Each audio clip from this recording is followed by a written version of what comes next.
waxaan ilaahay ka rajeynayaa inta dhaawacana inuu caafimaad siiyo. maanta ummadda Somaliland waxay muujisay midnimadeeda iyo in ay dalkeeda iyo qarankeeda iyo calankeedaba u midaysan tahay difaaciisa, dhowridiisa iyo nabadgelyadiisa. walaalayaal, maanta waxaa dhacay dhimasho iyo dhaawac iyo khasaare aan loo baahnayn. dhibaatada dadka uma sinna ee qayb inaga mid ah oo u bareedhay khasaaraha oo ku calool adag oo ilaa hadda wadda oo imikana ku taamaysa ayaa geysatay. khasaaraha intaa leeg waxaa geystay oo weliba ku sii adkeysanaya maantana nasiib darrada ay halkay ka taagan tahay. waxaa ka mas-uula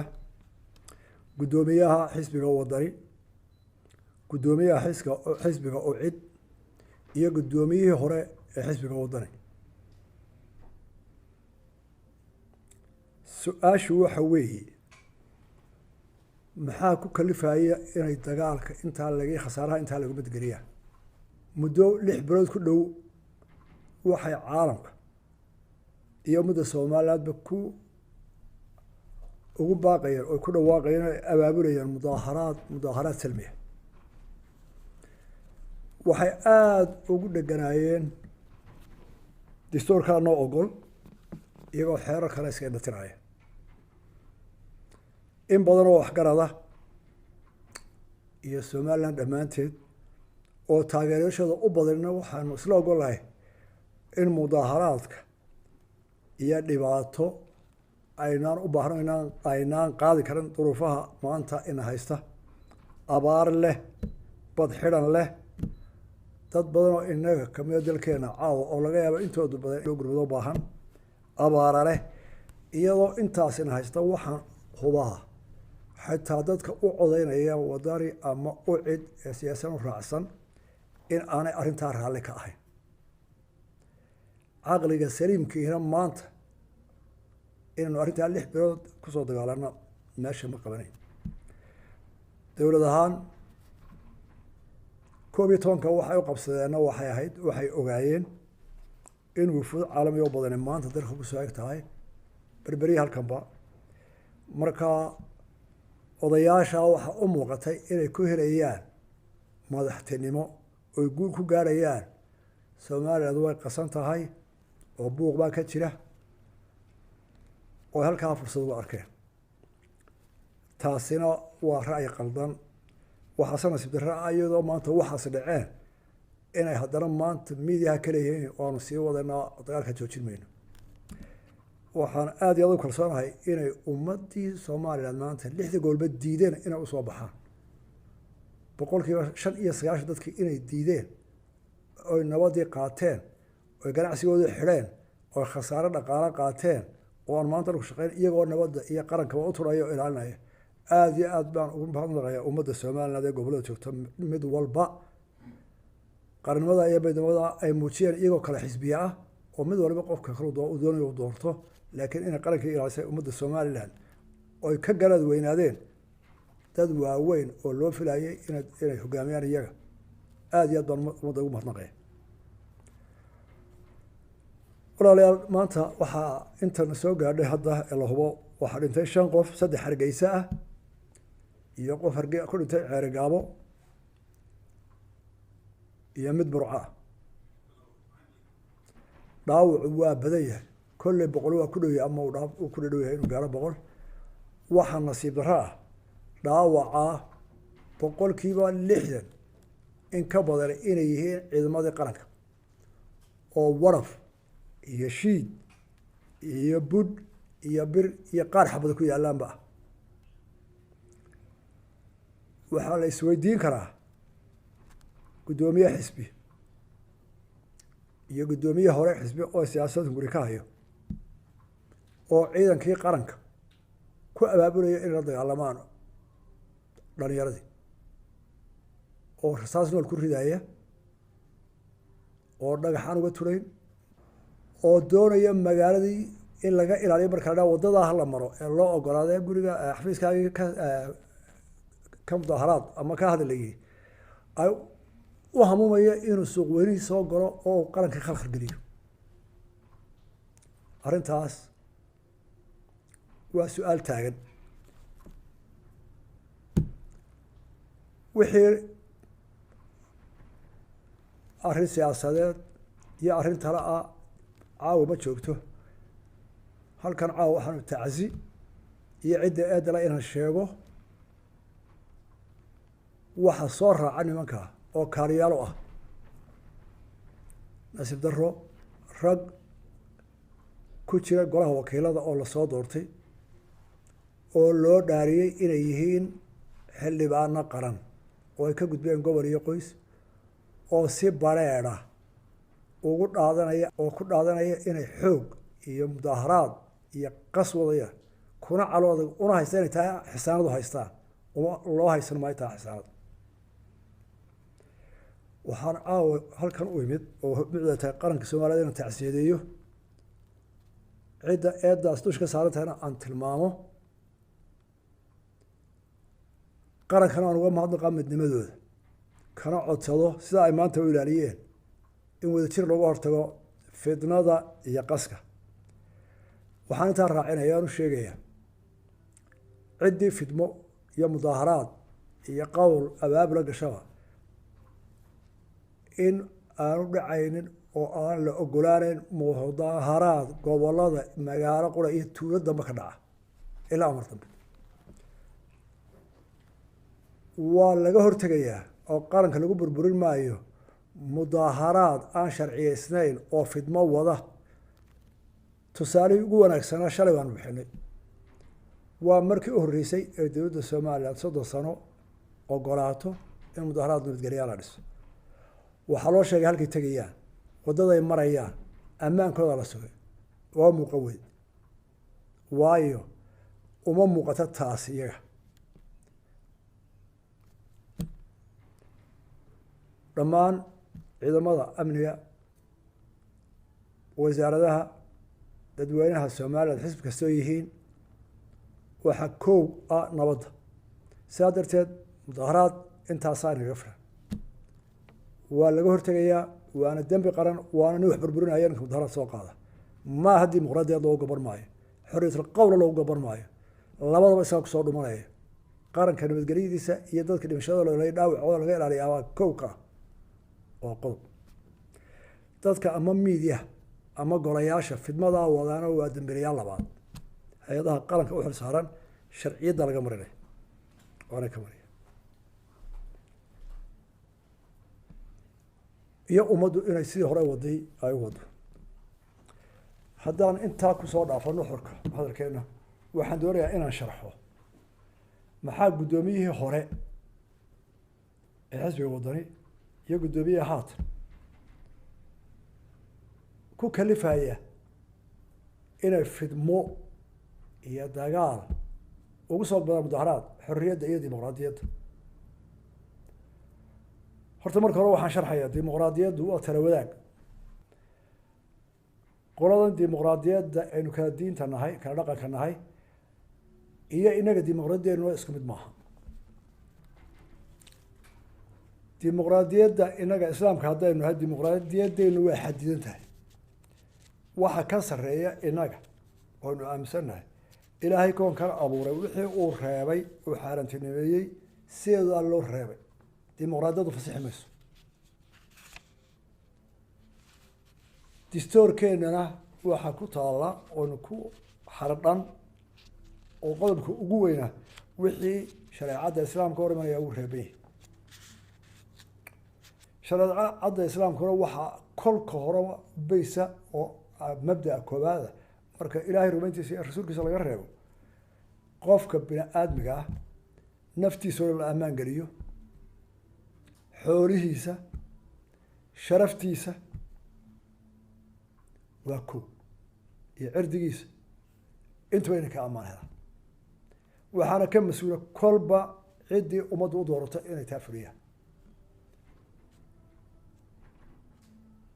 diintu fidnada ayaa ka xoog weyn bay tiri dilka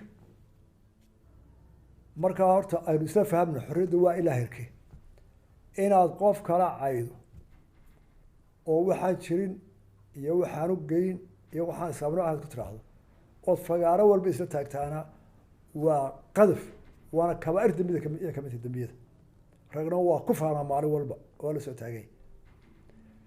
marka dee shareecadii ka hor timid dastuurkeena way ka hor timid xeerkeena way ka hor timid xaalada aynu soo marray awgood ha la isu dulqaato ha la adkaysto waa dhab dulqaad weyn waa la isu yeeshaa laakiin qofka loo dulqaadanayaana waa inaanu u qaadan inuu xumaanta waddo uu wax ku helaya ay noqoto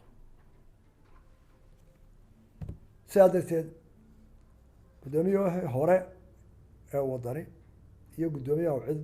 waddani maanta jooga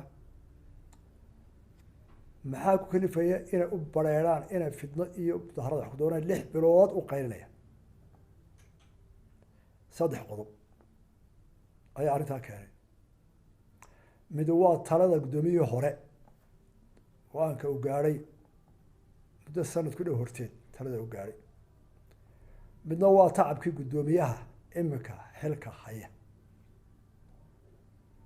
midna waa caradii taageerayaashii xisbiga waddani maxaa dhacay guddoomiyihii hore ee xisbiga waddani waxay ula ekaatay inuu guul ku gaadhayo inuu xisbiga waddani ku wareejiyo ninaan xisbiga waddani waxa ka dhisin tacab ka gelin oo hadimo ugu geysta mooye xisbiga waddani aan maalin qura waxba ku tarin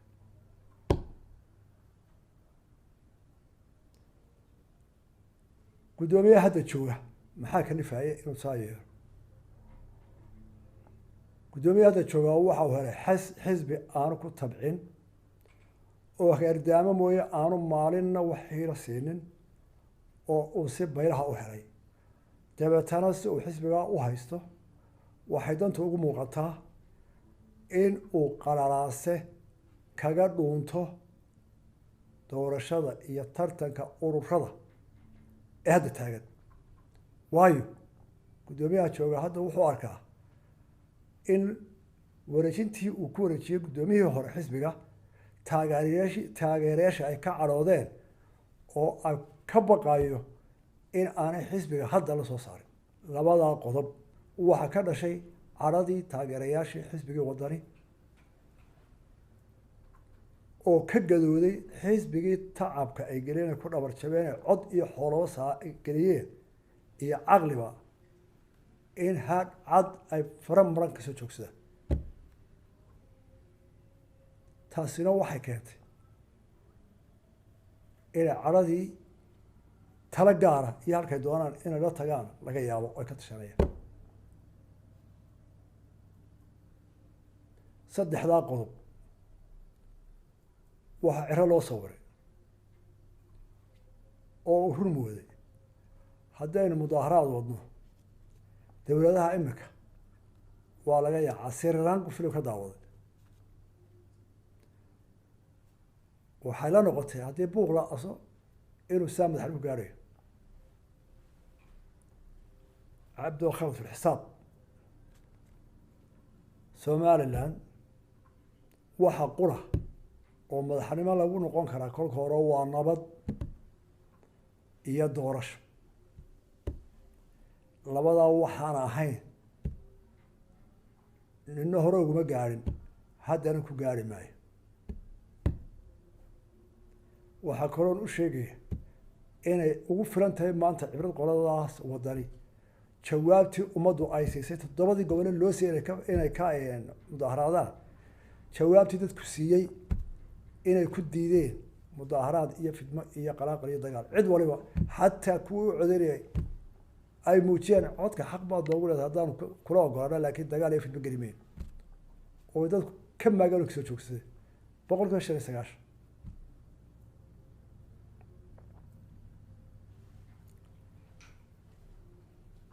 haddaan intaa ka cabiro waxaa inoo keenay siyaasadda ay qorshaysteen ee ah doorasho iyada oo waktigii madaxtooyadu sanad ka hadhay dadka waxay ku jahwareen doorasho 13 November waa January bilaabay doorashada madaxweynaha qabashadeeda yaa ka mas'uula maanta la qabanaya yaa sharciyeeya doorashada madaxweynaha waxaa ka mas'uula marka hore madaxweynuhu inuu hawlaheedii sharci iyo dhaqaale labadaba u diyaar garoobo oo uu dowladdu ay diyaariso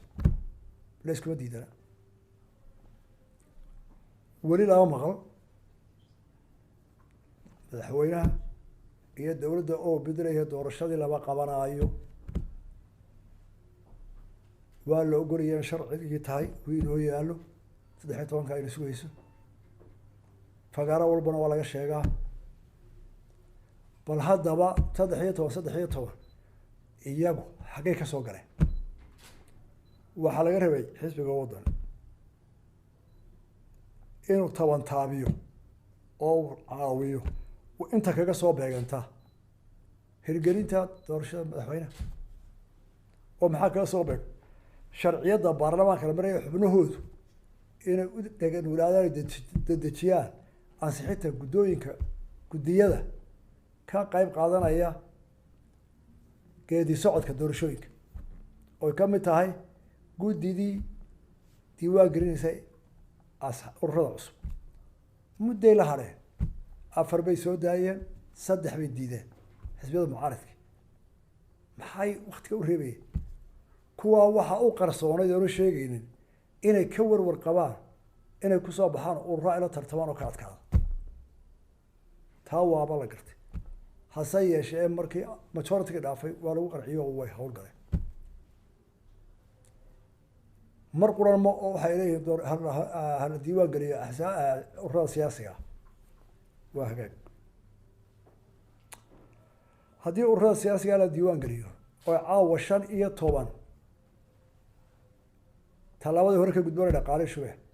45 cisho ka bacdina tira soo bixi doonto tartanka gashaa iyaga saddex xisbiya jira oo wadada la hayo waxa uu qarsoon xisbiga wadani iyo ucid oo aanay dadka u sheegayn ay dagaalka iyo fidmada u gelinayaan yayna la tartamina aan qas gelina ururada imika tartanka galaya oo sharci ah oo waliba labada nin maanta isaga ay isku bedelay wadani ay markay xilka hayeen iyagu ahaayeen kuwa abaabulay ee saxiixay hawsha sharciga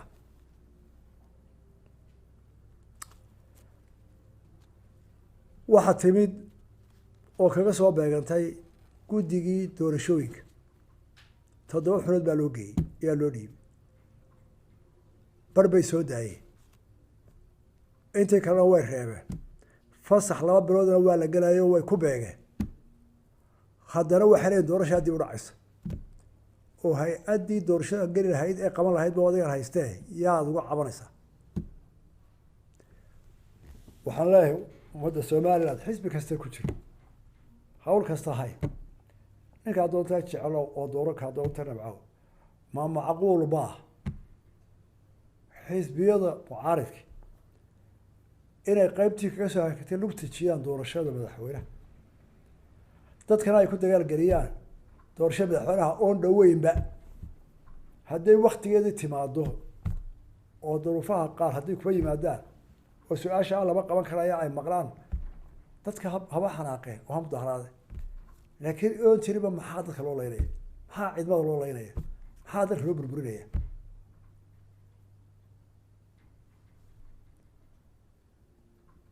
taasina waa qodob doorasho lugta ay jiideen haddana dadka ay ku leynayaan hana la dhegeysto oo dalku hala wada yeesho oo talaha la iska maqlo waa guddoon diinta ayna faraysa dhaqankeena ayna faraya anigaa ogol maxaa mayd ugu dambeeyey kaa la sii sido 3 cisho ka hor 4 cisho ka hor waxaanu u yeedhnay guddoomiyaasha labada xisbi mucaaradka madaxdooda inaanu ka wada hadalno haddii aad ka qabsatay shir mudaharaad salmiya aynu weydiinay habkeebaa ugu nabad badan inu ka watashano ucud waa yimid xisbiga wadani madaxdiisu waa diidan inay timaado dadkoodana waxaa lagu dadaal gelinayaa dhalinyaradooda dictator baa ina qabsaday tala laynooma ogola waa layna xumeeyey aan wax iska celino shirkiisaynu u qabsanaa mudaharaad aynu ka wada shaqeyno nabadgelyo ummaddeena ku dhibina way iman waaye labadii cisho saddexdii cisho guddoomiyihii hore guddoomiyihii dambe madaxdoodii waaweyney guddoomiyaha cid baa anaa ka wakiila oo waan midaysanahay oo anay soo farteen oo waxba ka filinaya dee nama qabato maya aniga wax rumeynaya waay laba waxbay qabsadeen ku dhegay nabadgelyada waan waxba soo umayn mayno noosha asteeye meel aan ku qabano iyo qaabka laba cishaa nala fadhiyo ninkaa guddoomiyaha cid wasaaradda 5 wasiir baa la fadhiyey keligii mar walba wadani waa diiday hortegi maayo nimanka kaadi badana waa loo gobol badiyaa dowladda dulqaad ha muujiso wixii aynu ku heshiinay oo danaba hala yeelo waa laga yeelo waxaa lagu heshiiyey maadaama ay warqad soo wada qorteen oo aan codsi ahayn oo ansixiya ah way diidayaan codsi se sharcigu dhigaayo oo ay ka barirsan yihiin oo fidmo wadaan waxaad ku qabataan isu soo baxa xafiisyadiina horteeda taageerayaashiina kala hadla caalamkana u sheega waxaa laydku haya dulmiya mudaaharaad iyo isu soo baxa dadkuna waa kala jaad mudaaharaad waa dad socda laga yaaba inay qaar cadhaysan yihiin magaalo celiiliya dhalinyarada baagabadada soo dhexmarideeda la garan karo wax ka dhacay isu soo baxo waa taageerashii xisbiga oo xafiiskoodii tagado la wacyi gelinayo oo wixii kusoo kordhay iyo wixii dhibaato jira iyo wixii wanaagsan loo sheegay saasaa lagu kartay waxay ku adkaysteen waxaa la yidhi war aynu saan ugu diyaar garowna sabti ha noqoto qoladii wasiirada waxay ku adkaysteen ilo dadkii baa naga kala daadanayo in badan baana abrunay maanta computerka hana loo ogolaa markii la sida iga wasiiradii waxay waay computerka waxa anaga ciidamada hore u diyaareen wadadii marayaa loo sheegay halkay ku qabanayaan baanu ka heshiinay xaruntooda in markay tegayaan iyo markay ka soo baxayaanba ay nabad kusoo baxaanbe gobollada dhammaantood hargeysa mooyaane iyo ceergaabo waxoogay dheera ay shaqayn markii hore si wacan baa la wada yeelay saasaa loo wada yeelay way yimaadeen way hadleen way dhegeysteen burco 45 daqiiqo ka bacdi markay dadka hooydeen ayaa dagaal cusub la soo kiciyay hargeysa la isku haystaa ay ka kacay burco ay waana casi hore u seexateen dhimashadii dhaawac ka dhacay dadka hadda bal soo abaabulay oo labada xisbi soo abaabulay hargeysa halkii loo astagay xaruntoodii ayuu dadkii tegay waxay dadkii ku qasbeen in wadada laamida halbowlaha magaalada la gooyo ciidamadii waxay ku yidhahdeen halkiinaa ku ekaado wadada halbowlaha ah ee dalka isku xidha haw soo dhawaanin ee baabuurtu sanka isku haysta iswada jiidka ee dekadii iyo dalka u kala shaqeynaysa waa la diiday shiid baa lagu bilaabay wadadii gaariyaa baabuur lasii diyaariyo ciid iyo dhagax iyo beristaa wadadii lagu daadiyey ilaa 2 saacadood ilaa duhur ilaa 12 ilaa 12 barkii wado walba iska rooga kolo meel laga soo tuuro iyo caruur iyo dhagax iyo ciid wadadaasun in ilooba loo kala jaro maanta ay kaga beegantay nasiib wanaag dadkii magaalada deganaa xaafadaha deganaa iyo ciidamada iskaashanaya way ka hortageen mar quran wadada isma taagin mar walba dad baa qaadiyey mutadawiciina iyo ciidamada qaranka dhagax waraf faas bud ciidan tiro badan baa waxa lagu dhaawacay la soo gaaro markii dambe raas nool baa lagu dhaawacay ciidanka lagu soo riday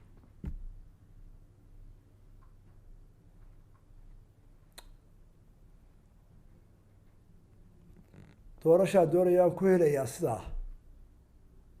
caqliga ma gasho waxaan leedahay taageerayaasha wadani nabad ayuun baynu ku heli karnaa doorasho si nabada inuu cadahay lagula kala wareego xilka ciddii kolba loo doorta qas laguma gaarayo arrintaa aada iyo aada loo dhigto madaxweyne ahaan iyo dowladdana xil waxna saaran ummaddaa maanta muujisay dareenkeeda nabadda doonaysa ee shaqadeedii baylahisay ee khasaaraha dhaqaalo gashay ee dhaawacyo dhibaatada ku qaadatay ee dhammaan ka seexday ummaddaa dhan lix gobolba mas-uuliyadana saaran waanu nabadooda ilaalino wixii fidmoodana ka qabanno ogolaana mayno ciddii ciidamada ka hor timaadaana waa fidmo wale oo tallaabo sharciga laga qaaday dhammaan ciidamada iyo dowladdana waxaa farayaa inay si xooggan ummadda hantidooda iyo dadka u nabadgeliyaan oo ilaaliyaan si ay diintuna farayso mar labaad baan mahadnaqaya ummadda oo dhan mar labaad baan ka tacsiyanaya qoryo dadkii dhintay dhammaan aynu qarannimadeena ilaashano doorashadana inagoo nabad iyo miirqab ku socono aanu waa doonno asalaamu calaykum waraxmat ullahi wabarakaatu